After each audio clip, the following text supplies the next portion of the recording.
Hey all, this is Gary and welcome to Let's Talk About Wrestling. Let's talk about this week's Raw. This is going to be something I'm going to try to do every week. I'm not going to talk about SmackDown, but I will talk about Raw. Now, for those who did not watch Battleground, you may want to pause this video, go watch it, then come back, because I am going to have to talk about Battleground. So, the Raw starts off with a recap of what happened at Battleground, which is basically Brock Lesnar suplexes Seth Rollins 13 times. It gets him in the F5, he's about to win the championship, has him pinned, won, the lights go out in the arena, two dongs, light comes up, Undertaker's ring, chokeslams Brock Lesnar, tombstones in twice, leaves Brock playing, the match ends in a non-contest and no contacts. So then we have the Undertaker comes out in Raw. That's how it starts. It starts with Undertaker coming out, and he basically says, "I'm not going to do an Undertaker impression." He basically says, "I challenged Brock Lesnar to a match at SummerSlam." Where he's going to get to rest in peace, blah blah blah. Which is cool. I mean, I like the fact that, because this is the first time we've seen the Undertaker outside of WrestleMania in at least 3 years. I'd say maybe someone's going to say, no, it's 2 years and 3 months. I'm sure, but I can't remember him in the last 3 years being outside of WrestleMania. Maybe 4. So that's cool. Then we had the reinvention of the Divas division, which is probably the toughest sell I've ever seen in my life. Because they spent so many years basically putting the Divas out there as titillation. As a piss break match, as the squash match, the death match. It's basically the match that nobody wants to see. So we have, the way they've invented it is that they've now split the Divas division, well, the main Divas division, into 3 teams. We now have Team BAD, or Beautiful and Dangerous, which is Sasha Banks, who's the NXT Women's Champion, Naomi, who used to be one of the Funkadactyls, used to dance with Brodus Cry, and Kimona, who I believe is Jimmy Snuka's daughter.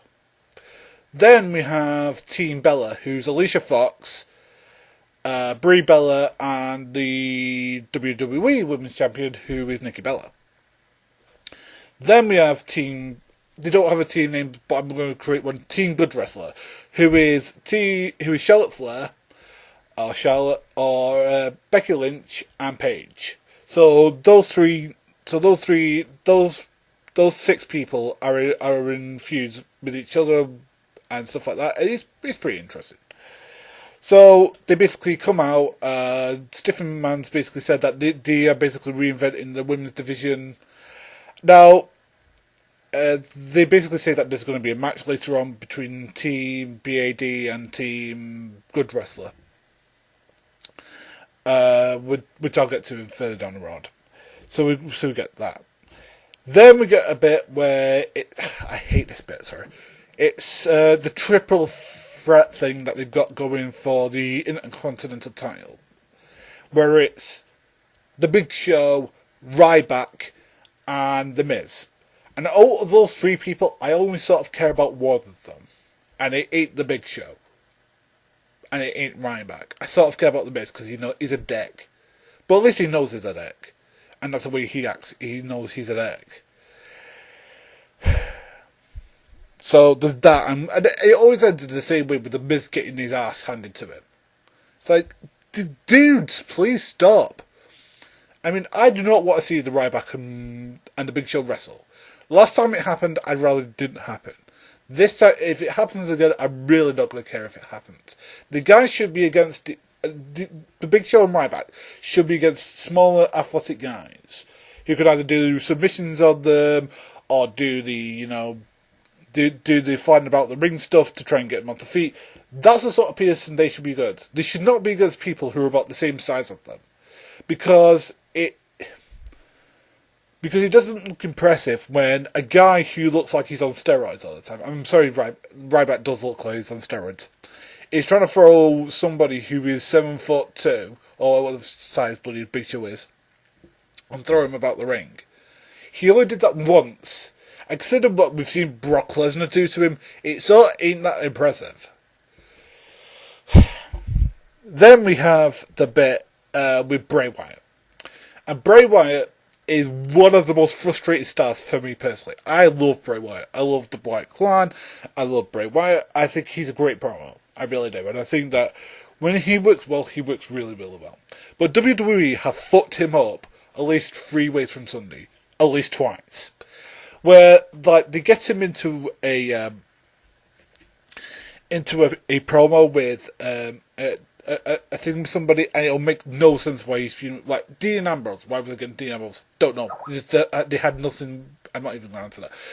They had nothing for Dean Ambrose today. They have him against Roman Reigns. They have nothing for Roman Reigns today. So what do they do? Oh, I know. Let's put them together. It makes no sense.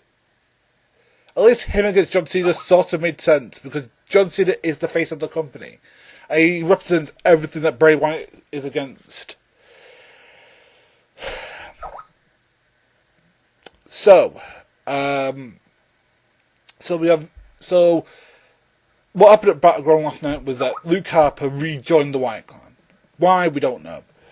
Anyway, the Bray Wyatt does this promo to Roman Reigns. He comes out. Luke Harper comes out and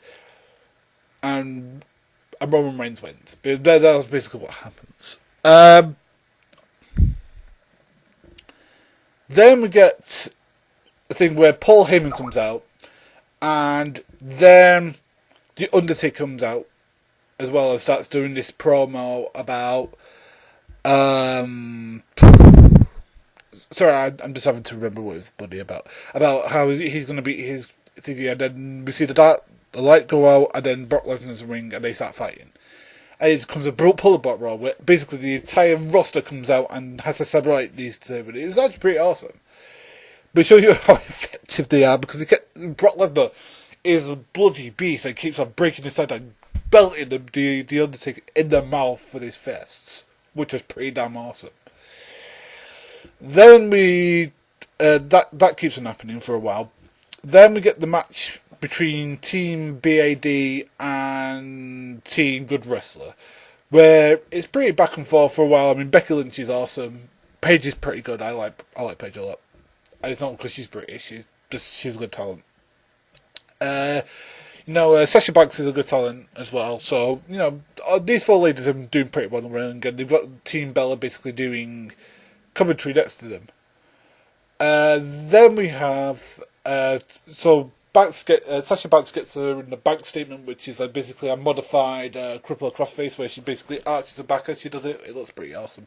It looks like it hurts like hell. Then I'll talk about how I would book it, the revitalising the Divas division in a moment. Then we have Seth Rollins coming out, and Seth Rollins is, in my opinion, the biggest joke of a champion we've had in WWE in some time. I cannot think of somebody who is comparable. Or comparable, however I want to say it. I mean, he's somebody who wets himself and runs away from everything. Everything. I mean, even Ric Flair, who was the dirtiest player in the game, was one of the biggest heel champions of all time, didn't do that. He would at least stand up and fight. Yeah, he'd cheat to win, but he'd still stand up and fight. He'd put his ass on the line and he'd win. Seth Rollins runs away. He runs away from Brock Lesnar. He runs away from John Cena. He runs away from Dean Ambrose. He runs away from Roman Reigns. He runs away from everything. I'm surprised they haven't done the angle yet, where he stands in the ring, and somebody comes towards him and he starts weaning himself. I mean, I know I borrowed that from Speedy. I don't care. It is true that the guy is such a coward that, I mean, he's not a legitimate champion. He's not somebody that I look to and say, that is the WWE champion.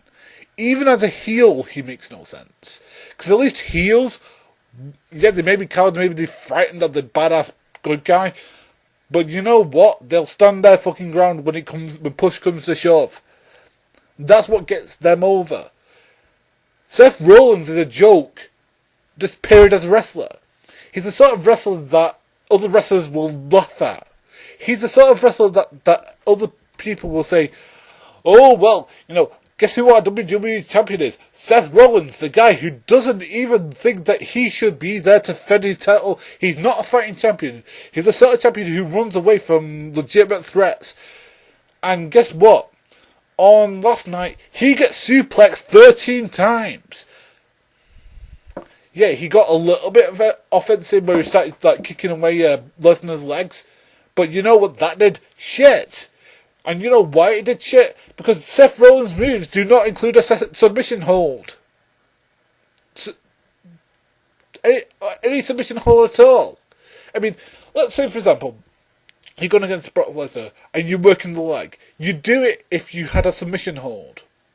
What are Seth Rollins' finishes? Let's discuss them. Their pedigree, which again is not a submission hold, and that 450 splash thing he does from the top rope, which is not a submission hold. So in what way does his working the leg policy work when he doesn't have a submission hold as a finish?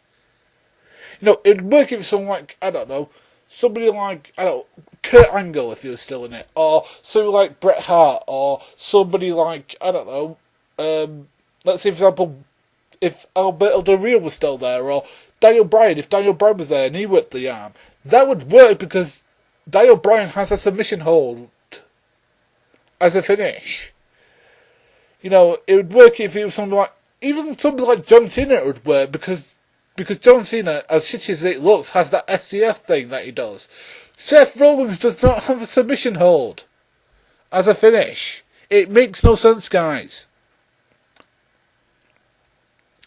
So he starts working the leg, and then he gets suplexed 13 times. He looks like a joke as a champion at this point.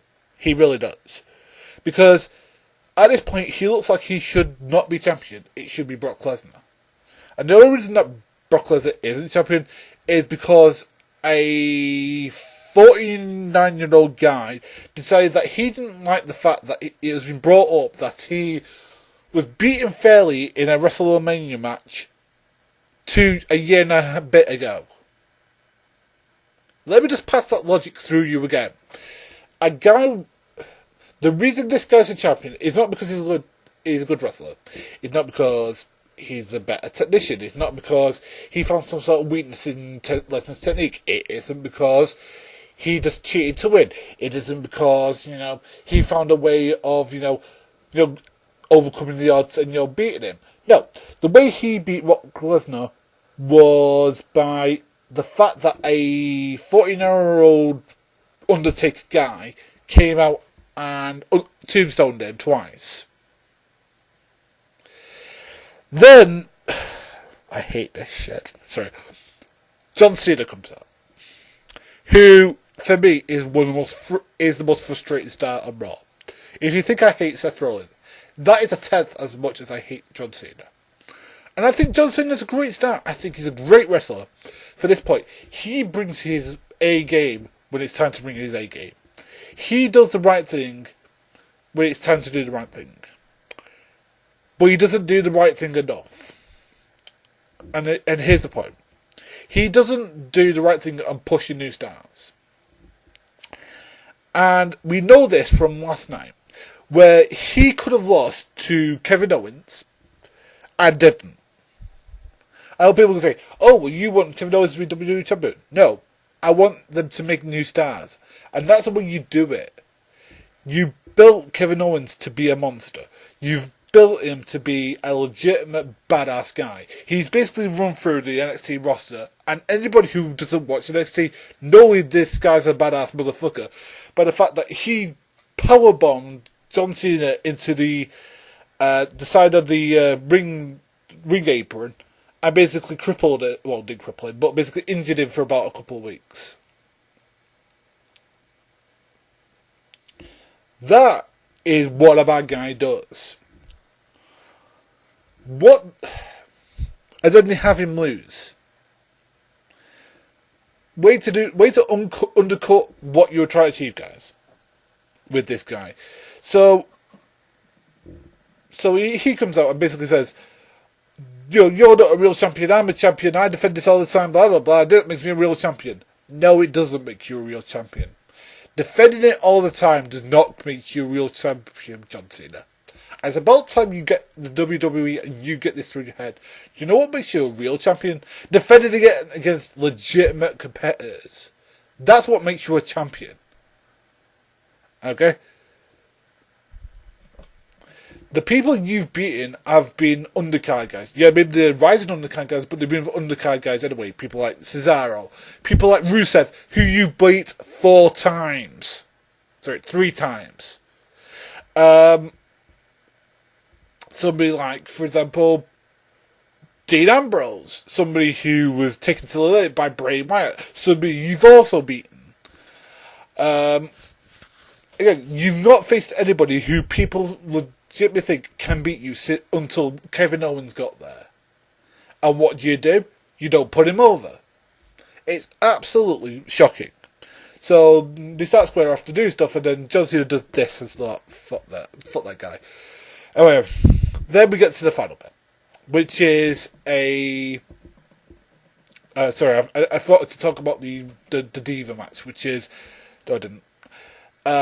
Which was the BAD versus Team Good Wrestler, where Sasha Banks gets the... I was calling it the cripple crossface, but the back statement, which is basically a modified crossface, where she does the action back thing. And makes Paige tap out. Whoop-de fucking dumbass.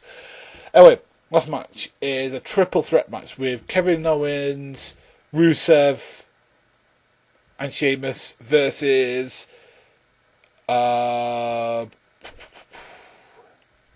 Cena, Cesaro, and Randy Orton. And basically, Kevin Owens just looks like a guy now.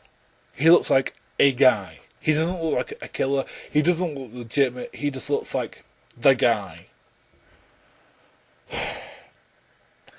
So the match goes on for 1 minute, and then Cesaro, they had to do a pretty good finish actually. They do a pretty good tag team move for people who aren't a tag team. Cesaro does the big swing and then does a slingshot thing with the double legs and pulls him up, and then Randy Orton does the RKO. It looked pretty cool. 1, 2, 3, job done. Now, I'm going to talk about how I would book the revitalisation of the Diva division. I'd like to hear your thoughts as well. Here's what I'd do. Is start doing a tournament for who's going to face Nikki Bella. Because Nikki Bella has not been beaten in 289 days or something like that. It's like the second longest defeat champion. So you want to make sure that the person to beat her, to face her, is the best person we can get. Whether it's from NXT or whether it's from normal wrestling, WWE roster. So you have like a massive tournament. You have the 3 teams basically wrestle. You know, they wrestle basically 2 people from each team. So basically, you have Alicia Fox in it as well. So you do that, and then you get to a semi-final, then you get to a final, and you get 2 people. Now, if it was me booking it, this is what I'd do. I'd make it Becky Lynch and Paige. Because then you've got somebody who's established who the people know, and then we've got somebody who's up and coming. Then those 2 have matches. And they go on, they match, they wrestle, and then the time runs out. That's the first Raw. That's the way I'd do it. Making that about 5 minutes. Then you go on to 10 minutes. You say, right, it's got 10 minutes. You have them wrestle. You can't get, nobody can get the one on each other. They go to 12 minutes. Do the thing, wrestle. Still no victor. Right, they finally get sick of this and say, right, 15 minutes, time limit, go. Wrestle,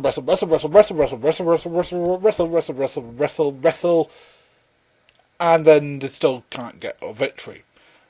So, Stiffy McMahon loses her mind and says, I was trying to revitalise and you guys are killing it with your stupid can't get a win thing. I tell you what, no time limit at SummerSlam. You're going to be the 3rd match on, and whoever wins has to face the Nikki Bella in the same night. And that's your punishment for protracting this on so long. So you have wrestle, and then Paige tries to put her in that PTO thing that she does. Becky Lynch, reverses out of it, puts her in that Fujiwara bar. Paige taps out. Then Nikki Bella and Team Bella come out, and Nikki Bella comes out and does this thing and starts slagging off her off. And Becky Lynch proceeds to do Becky Lynch stuff. Starts doing high flying stuff and does the stuff that Nikki Bella is not used to people doing with her, and she can't cope with it. It comes very clear very quickly that that Becky Lynch is just better.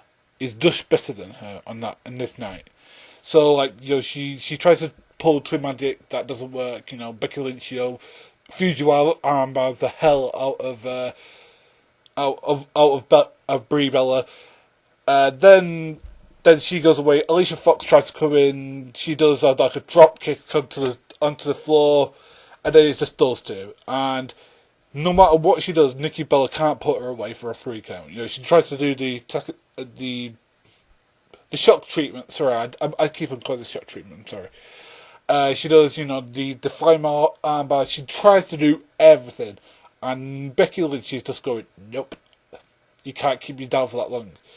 And then Becky Lynch, comes out. She looks like she's gonna win, and then Paige comes up and does then somebody, Sasha Banks, comes in, distracts the referees. Kimono comes in, gives her a Samoan drop or something, and then she gets the 3. There, done. That would make the championship mean a lot more, because now you've got the fact that you've got 2 legitimate wrestlers, one who is known, and the only way she could be beaten is when it went for 15 minutes, and she could have won. She just was caught in a mistake, and that's the way you do it. You make everybody in that division look legitimate, including the Bellas, including Paige, including Charlotte Flair, including Sasha Banks, including all these people who you're trying to promote. That's the way you rekindle the WWE Diva division. Alright, that's just my thoughts. What do you think, guys? Below. Anyway, that was my review of Raw. Tell me what you think of Battleground. I'll link to Total Biscuit and his wife talking about it. Until then, see you next week.